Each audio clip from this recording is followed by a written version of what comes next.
Greetings, Mathies. We're looking at the natural exponent E today. And E is just a base that you can use. And so I want to give you an idea of what it is. It's a little bit misunderstood, but it's like pi, essentially. And so with any data set that you'd like to express as an equation with an E in it, you could use whatever base you want. You could use base 2, you could use base 5. If it's a decay, you could use base 0.5 or 0.2 and modify the base until you have a good match. So we could use anything. Often you'll use this base E, which is 2.71 blah blah blah. And I wanted to kind of show you why you might do that. You can use whatever base you like, but some are modeled better, some are easier to model than others. And so let me run you through a couple ideas. Often you'll see this in banking. You'll use E, and we also use it. It's more applicable to how animals replicate. So if you're looking at population growth, we only use it because loans and interest, like banking, essentially used to be paid in livestock, and so often you can kind of make that connection between how many sheep you're owed because they sort of how they replicate. And I wanted to show you that today. It's not too bad. Okay, so when we've talked about bacterial growth, we first started thinking about 1 bacteria, and then you get 2 bacteria, and then 4, and then 8, right? Every time the time period goes up. That's fine if you're talking, like, just to introduce it and keep it in your head. But if you are thinking about this not as single bacteria, but like thousands of bacteria, it works a little differently. So what we're going to do is zoom in on this piece and think about that.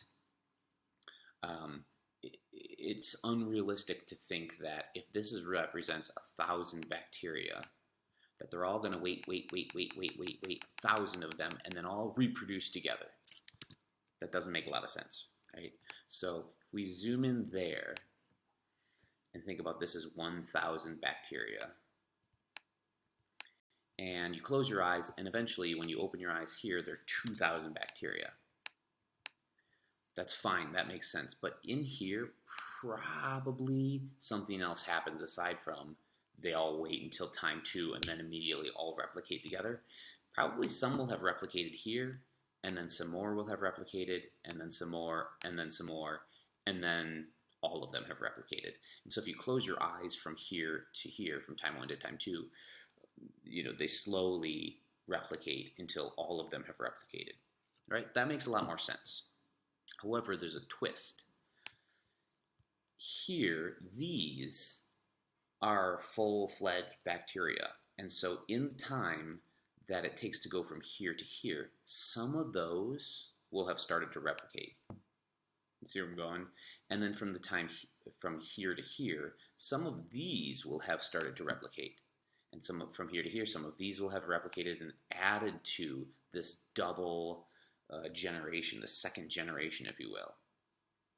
And you can keep going with that, right? It's not quite as much, but some of these blue ones from here to there will have replicated. Some of those blue ones will have replicated, and some of those blue ones will have replicated.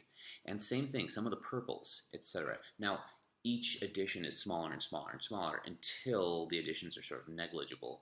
And there's a limit that this gets to, and it's about 2.7, which is kind of interesting.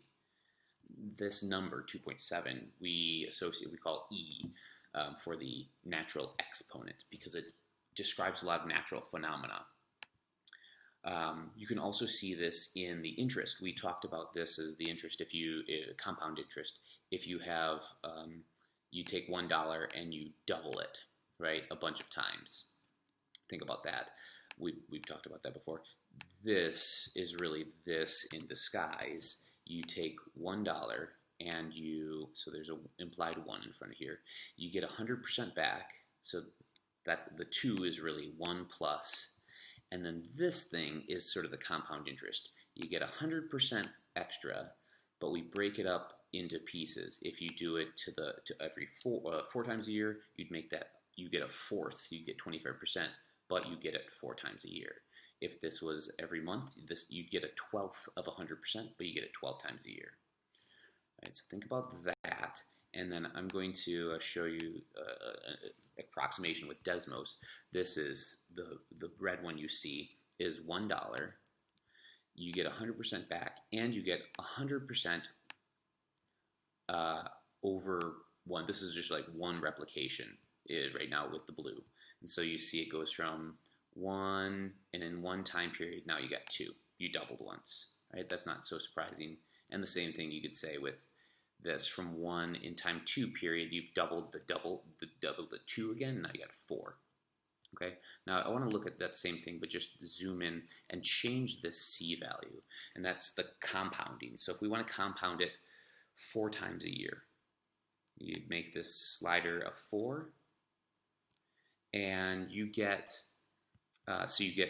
you get 1/4 of the interest rate. You get, instead of 100%, you get 1/4 of that, but you get it 4 times per time period, per times the X value. So here we get, like, if you did this by 2 or something smaller, there's 3. It's definitely more than just compounding once, right? It's like 2 and a little bit. If we increase this to 4 and 5, it increases more and more and more. And then as we increase it, so this is monthly, it kind of stalls out. You can see it moving a little bit, but as we get higher and higher and higher, it just kind of stalls out. Behavior is asymptotic until you get to 365. This is compounding daily. We could even go farther with it, but you can see that there's this natural limit to it, and it's about 2.1, 2.246, 2.7. That number is this 2.71 blah, blah, blah, blah, blah. It's a little bit like pi. It reoccurs naturally in nature, and there's a lot of different ways to approximate it. Could be a good IA, but we use it because it's a natural approximation of exponentially growing or decaying systems. So you could do the same thing. Instead of doubling the growth, you could use continuous growth and see, what this is really 2.718 to the X, and that more approximates how things actually grow, because some of the pieces grow in the intervals between. So what would this look like starting with 500 bacteria? Well, you'd say y equals, I start with 500 bacteria, and we could say it doubles X amount of times. But because we know this is going to behave a little bit differently, we'd say this behaves a little differently, so we use a different base, 2.7 blah, blah, blah, and it multiplies like that every time period you go over, right? So first, in one time period, we go up to 2.7. We multiply by 2.7. In the second time period, we've multiplied by 2.7 again, so it's like way up here, right? And you actually get a more aggressive curve. So that's fine, but maybe we want to be big kids and not write 2.7 all of our lives. So we go 500 e to the x, right? And now we're cooking with fire. You can do this with compound interest rates, and so instead of saying principal times rate times time, we use P times E. And the R is a modifier on how much of a full doubling effect you get. So if you use R as 1, it means you get the whole 2.7 or 2.7%. It's like getting 100% of your, if you put a 1 in there, it's like you get 100% of the continuous compound interest. If you put a 0.5, you get 50% of the continuous compound interest. So the E just makes this behave as if we're compounding it really often, continuously. And the R tells you what piece of that we want. If you're really being really generous, you say 100% of it, but that doesn't happen. So they give you 4%, like a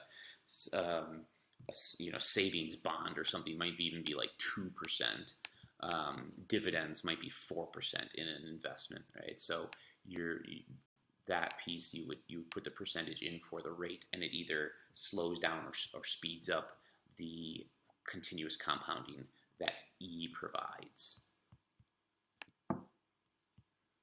And so you can see this is the same sort of idea. Here's compounding quarterly, and then yearly, and then monthly, and you can see they kind of converge. Like this point, and this point, and this point, and this point all get smaller and smaller and smaller until you're at this continuous limit, which is 2.7 times whatever your initial amount was, times the number of years you put it in, right? So you're using an exponent. So you can try it out if you like. Here's $500 invested at this rate for 40 years. See if you can use PERT and figure that out. So hopefully you put this is as your initial value, E. Here's your rate. You don't get all of the doubling effect. You just get 5% of it. So you put that in, but that happens 40 times. So you put parentheses, effectively put parentheses like that, and then make that to the 40th power. But since we understand how multiplying powers works, right? X squared, cubed is really multiply those two, 6 of them. We're going to do that same thing here. Throw it through your calculator. Make sure you can get 4,000 out of it. Cool. So we might use e to the x to model growth and in natural phenomenon. And so you can also work backwards and use logarithms.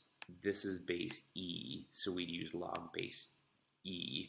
And so since that's often used, we use the natural log function, ln. And ln just means log base e. It just means this, log natural, right, of x.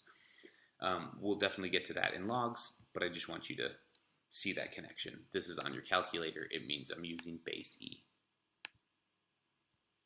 Cool, and so they're just inverses of each other. E to the x in log form is x log base e of y. Well, I want to start introducing that so you're not afraid of it when we get there. But sometimes, just like root 2 or square root of something, often we just write it as a simplified form because it's used so often. The same thing happens with log base e. We call it natural log. Now, there's no e-base dedicated problems, so maybe start up your review assignment and we'll start log base e when we get into logs next time.